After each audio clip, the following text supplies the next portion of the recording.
নমস্কাৰ বন্ধু বান্ধৱীসকল, পুনৰ এটা নতুন ভিডিঅ'লৈ আপোনালোকৰ সন্মুখত আহিছোঁ।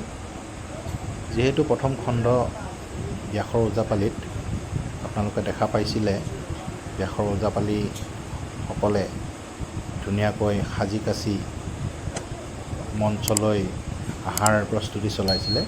এতিয়া এইটো খণ্ডত দেখা পাব তেওঁলোকে কেনেকৈ কিদৰে ওজাপালি প্ৰদৰ্শন কৰে। এতিয়া আপুনি দেখিছে যিজন ওজাজনে বেদীৰ সন্মুখলৈ আহি কিছু পূজা পাতল কৰি ভৰিত নেপুৰ পিন্ধিছে। এইটো ব্যাসৰ ওজাপালিৰ এটা প্ৰাৰম্ভিক নিয়ম, বহুত যুগ আগৰ পৰাই চলি অহা নিয়ম। ঠিক নেপুৰ পিন্ধাৰ পিছতে তেওঁ মূল মঞ্চলৈ যাব আৰু পালিসকলৰ লগত ভগৱান বিষ্ণুৰ গুণানুকীৰ্তন কৰিব আৰু পালিসকলে তেওঁৰ লগত সহযোগ কৰিব। গতিকে ভিডিঅ'টো উপভোগ কৰক। ধন্যবাদ।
Ra số 1.